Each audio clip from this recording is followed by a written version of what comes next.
Welcome to Masters of Self University podcast, your highest source of sacred truths and universal wisdom. Hello, beautiful souls. I'm Rachel Fiori, mystic, spiritual teacher, psychic healer, and founder of Masters of Self University. Join our journey of soul transformation as we deep dive into this latest episode.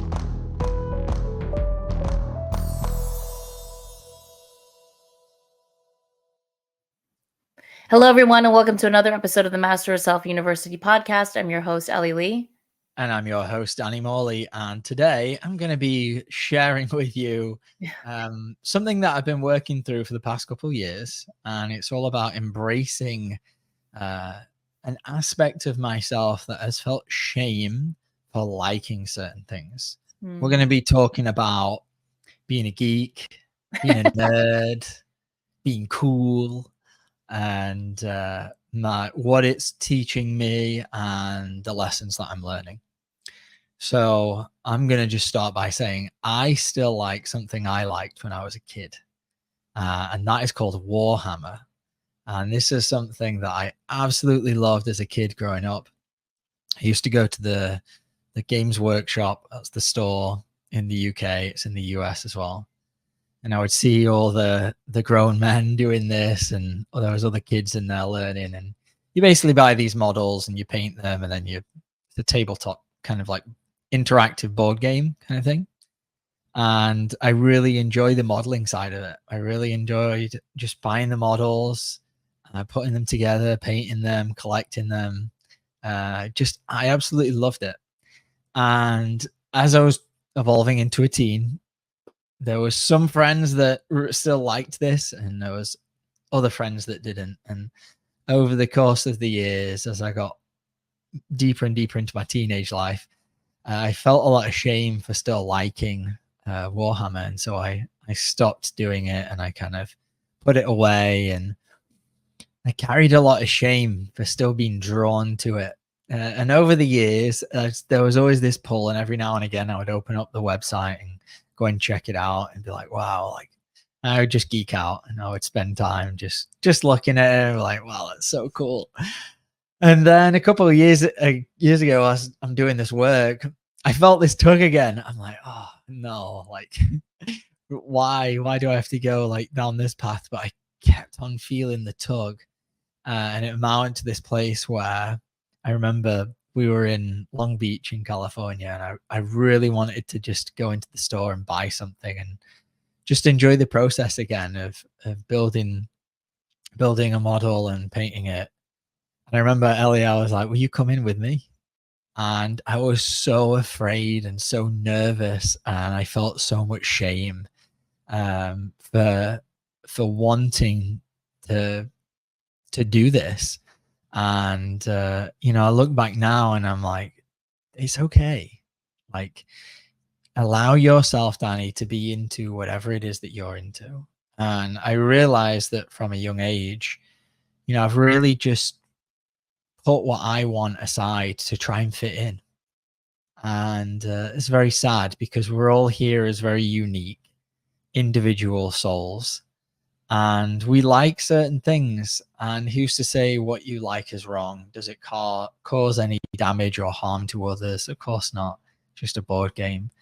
And there was this big aspect of me that over the course of the last couple of years, I've had to just embrace that underneath, inside is just a geek, is a nerd, and as cool as I want to be, I have to just honor this part of me. It's screaming so loud. So I've been allowing myself to just like full nerd out and full geek out. And I've really been enjoying it. And the ironic thing is, through this awakening journey, it's felt like I've lost all these different parts of me. I've had to say bye to the way that I used to go to the gym. I've had to say bye to the way that I used to eat. I've had to say bye to the bars that I used to go to, a lot of the friends I used to have. Obviously drinking was a big part of my life as a bartender and a server. And I've had to say bye to a lot of that. And coming to San Diego now, I've kind of feel like I've had to say bye to hiking mountains and doing that. And it's just felt like I've had to say bye to so much. And now it's finally feels like, as I'm finding like more of the truth of me, I'm able to find things that I truly, truly enjoy, like truly enjoy, something that I feel passionate about, something that lights me up. And I'm not just doing it to fit in.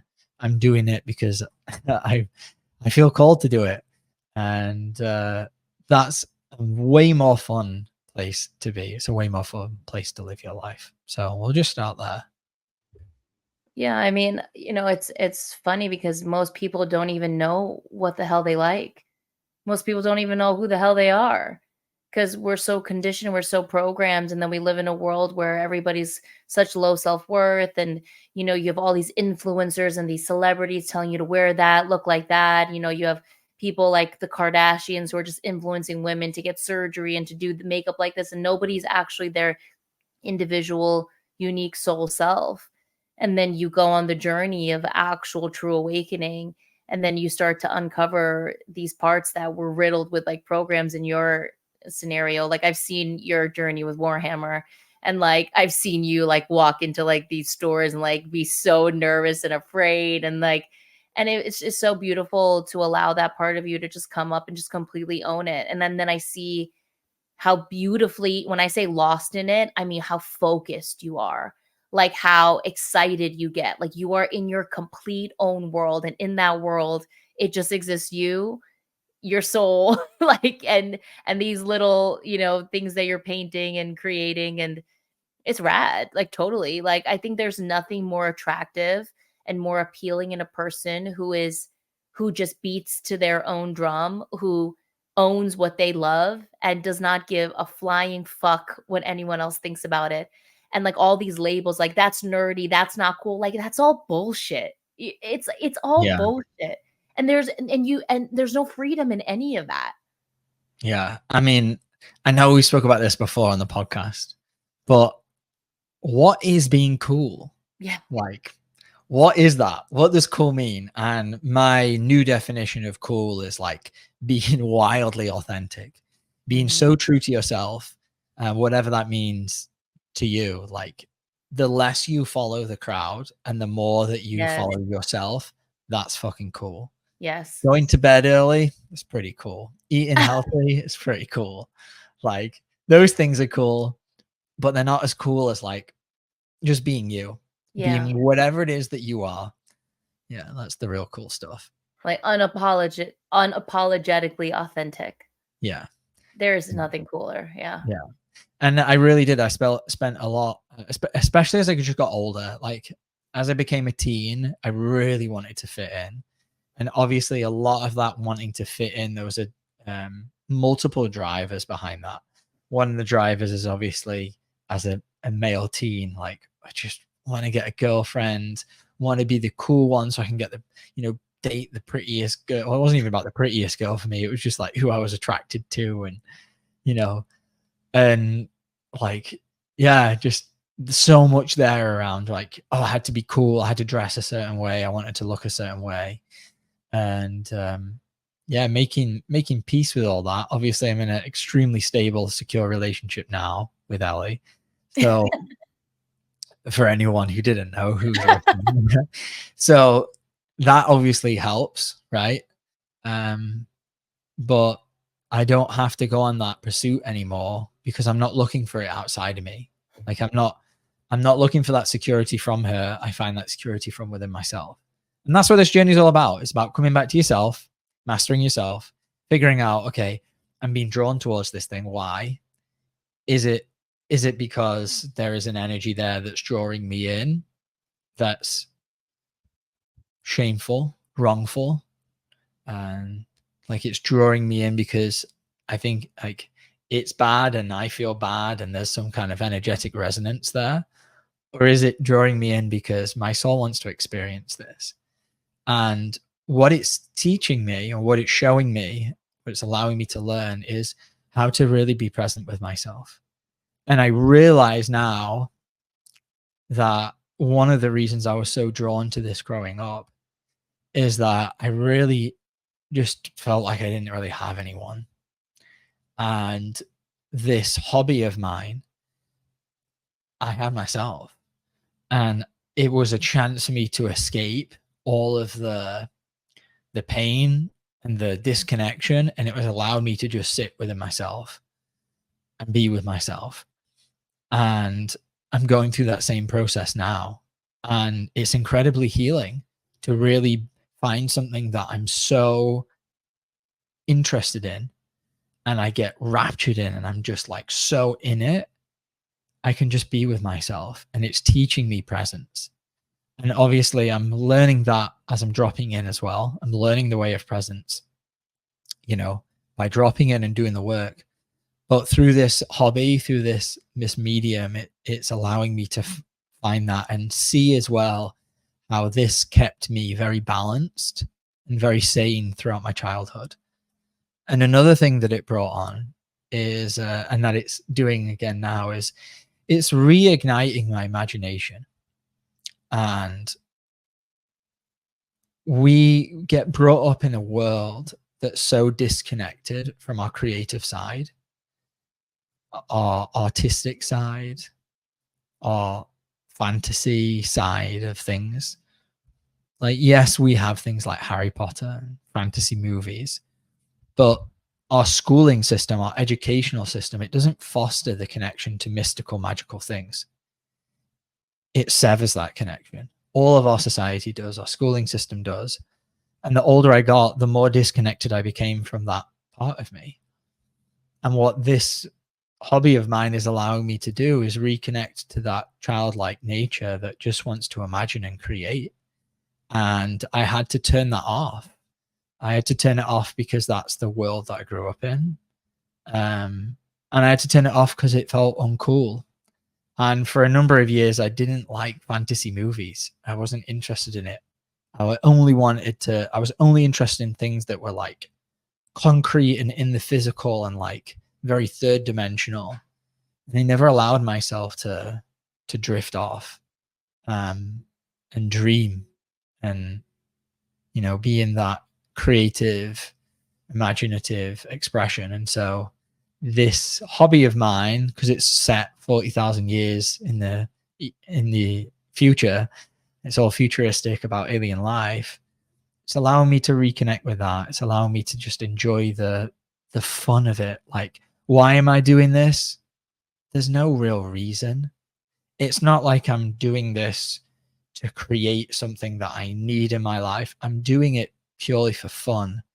And I remember like seeing like pictures and videos of monks when they were like when I was younger, building like, you know, they do those like sand things and they'll spend all this time creating something and then one day they just destroy it and they start again. I'd always be like, how can you do that? Like, and same thing with this thing. It's about the journey of creation, finding the joy in that. And Ellie and I just did a podcast, probably the last one that got released, where she was expressing that, you know, she's struggling to find joy among the journey. And this has been me too. It's hard for me to always connect to joy as I'm moving through all of this different healing. And this hobby of mine, it's bringing that back, and it feels great. Yeah, it's beautiful. And it's also allowing like your creativity to really shine and come through. Yeah. Yeah, which is so great to see. Yeah, I think Go ahead. No, you go. No, I was just gonna say, because for you, it, you know, I would never describe you as a very like artsy fartsy kind of person, right? Exactly. That's what I was going to say. Yeah, but through watching you meticulously paint these models, right? It's a way for your creativity to, and what is creativity? It's source, you know, like to allow that to like just fully come through. And like, you know, you're someone that I would describe as, oh, like you're intricate. And who isn't, right? But I'll just say, like, as my partner, like, you know, I get to see you the most. You're an intricate being. And so watching you be in such presence when you're doing Warhammer is so, it's an experience for me. And like, remember I told you, like, I'm like, I love when you're doing Warhammer because it's like everything else just shuts the fuck down, and you are just in such stillness and presence, and like what's flowing out of you is something that I don't get to experience as much, obviously, because we're living our lives and we're on a very intense healing path. But like when you're there, like, wow, like I really see the way of presence, and I can feel the way of connection there too. Like you're just in it and you're just so Yeah. present. You're just doing something that's flowing out of you, that's bringing you so much happiness and stillness and joy. And it makes me reflect on like, oh, what does that look like for me? You know, what's something that can fill me up in that way that doesn't have to be this like intensity and all this, like, you know, what is that for me? And I think that's something that I'm still discovering. I'll dip in and out of different things, and like you know, with the acting thing and all of these things, and but watching you just be in complete presence with that, like that's something that's missing from my life right now. And I'm excited to see, you know, what that's gonna look like for me. But yeah, seeing you like that, it's a trip. It's a trip for sure. It's fun. And I know Ellie is always like, no, I like it because when I talk to you, you're like, you're all the way there. Yeah.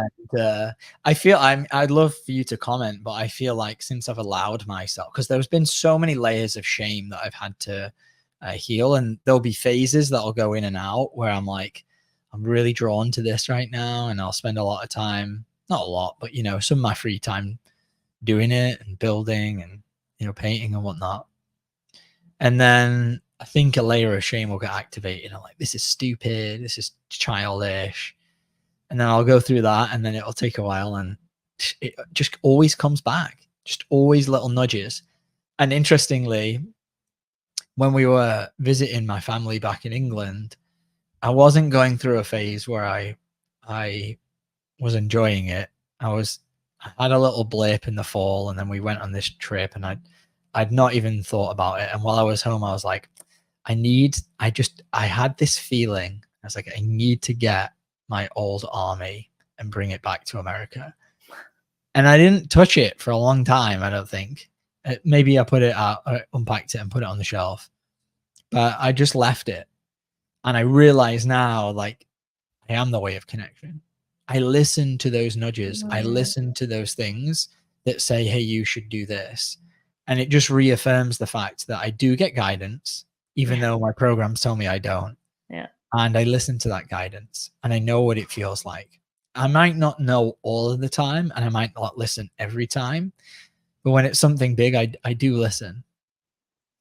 Yeah, that's the best. It's the best feeling. Like when you listen to that nudge, you're like, oh yeah, that was my intuition.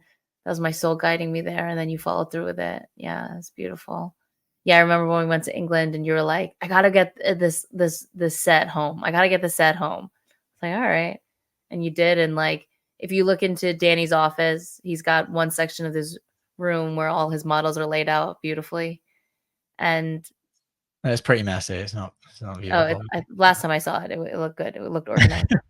But yeah, you know, this is what I hope and I wish for everybody, you know, to listen to their soul and have it guide you so you can have, these are parts of the human experience that are so lovely, you know, Yeah. like, and it doesn't have to be anything monumental and crazy. It's if it's for you and it serves you and it fills you in whatever capacity, like go for it. Like Go there's for so it. many, yeah, there's so many things I've said, like, no, I can't do that because of my programs, my wounding. It's so sad. Like, I literally think that I could have been like a really good hip hop dancer. knew you I were gonna wouldn't say have gone into like competitions and stuff like that, but like I know that I would have like been a semi like good dancer. Like I know that. But all of my wounding and my programs like kept me from that. And now I'm like, you know, 57 and like not that I can't go into it, but like I'm not 57, guys. Don't be alarmed. But I'm saying like I can't like it's just something that I've kept being like, no, and I can't do it. I can't do it for so long. Do you feel like you have limiting beliefs about becoming a dancer at 37? Yes. Like I Do just you feel like, oh, it's over for me. Yeah. Do you feel like the only reason you would be a dancer is to like be the best and be a professional dancer? No, I just would love to like just groove. So what is it that's holding you back from just grooving? oh, I'm not gonna get it right. I'm really bad with choreography. I'm gonna embarrass myself. I have this wound of like I'm gonna embarrass myself. So it keeps me from doing a lot of things. Yeah. So it's like, oh, it's too embarrassing. Like it's embarrassing to be embarrassed. And like obviously that hasn't gotten in the way of everything. Like I went for acting full throttle, and like that was like the scariest thing for me ever. But I did it and I kept showing up for a year after year after year after year. I miss acting, I'll tell you that. I miss all of that stuff, and I feel like those are things that I have to slowly start really integrating back into myself because it's parts of me that have been definitely neglected. Not neglected, but just pushed to the side while I'm, on this whole fucking different path. Hello, the spiritual awakening is so crazy. And now I just feel like now that I'm like more settled into it, it's like I can start bringing back these parts of me that used to really light me up, which I think is so important. Yeah, and you'll know, right? You'll feel the calling, you'll feel the nudge when it's time. Yeah. And I mean, that goes back to what I was saying, like shame. Like this was something that I felt shame for, and for the last 20 years or 15 years, I blocked it out of my life and said I want nothing to do with that because it's shameful, this thing over here. For you, obviously, dancing isn't shameful, but you're worried about feeling shame. Yeah. If you tried to learn to dance. Yes. Yeah. And, this is part of, we do this, we go on these swings where we're like, it's either everything or nothing, and we live in duality.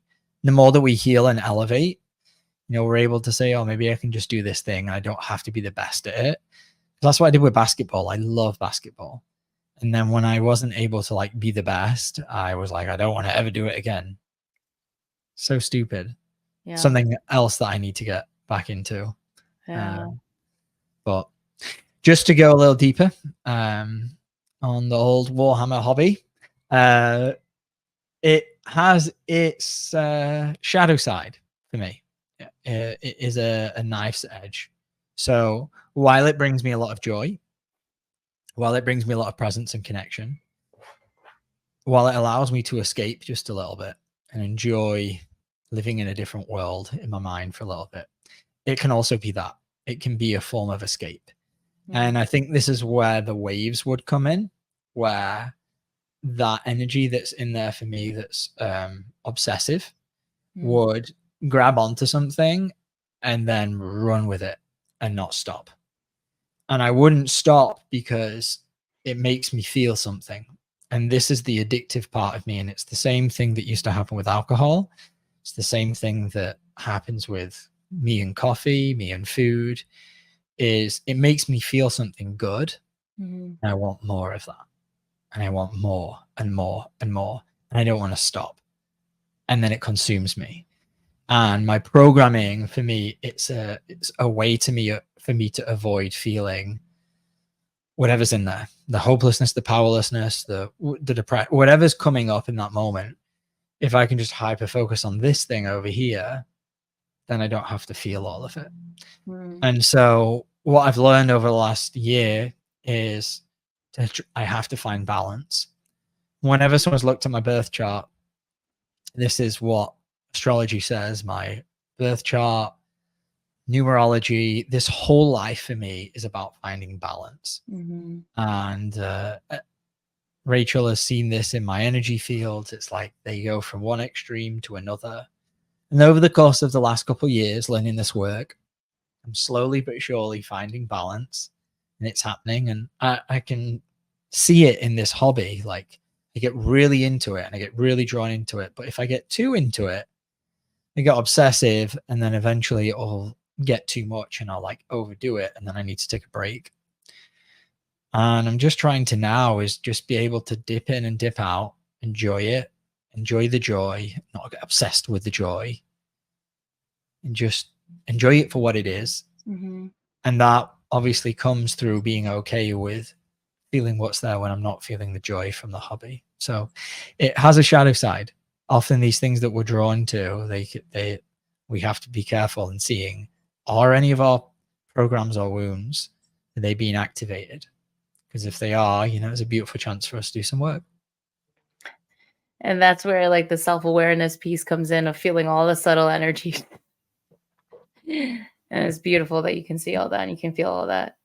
I mean, when you end up crashing and burning and getting worn out or something, it's pretty obvious.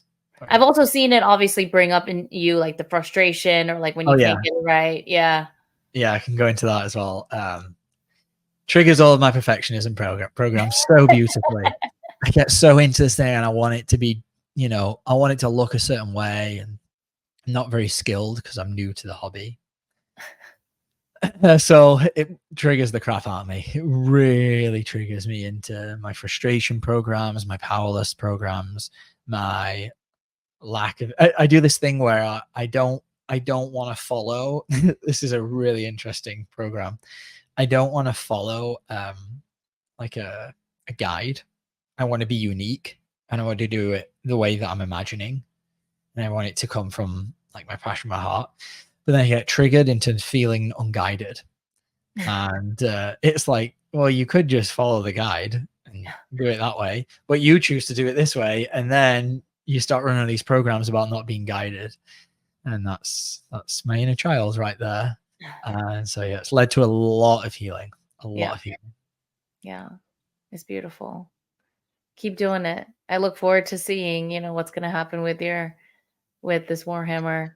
Yeah, the next venture is plucking up the courage to go for a game. Yes. Actually do the actual board game side of things, which I'm not quite there yet in terms of I'm still gathering my particular army, trying to get it to a place where it's worthy of being on a table, and trying to understand the game because it's pretty complicated to a point where I feel like I could play it and not drive somebody absolutely crazy by asking a million questions on what I'm doing. But there's definitely the main thing that's blocking me is just my wounding of reaching out to people who this is a whole community that I don't know.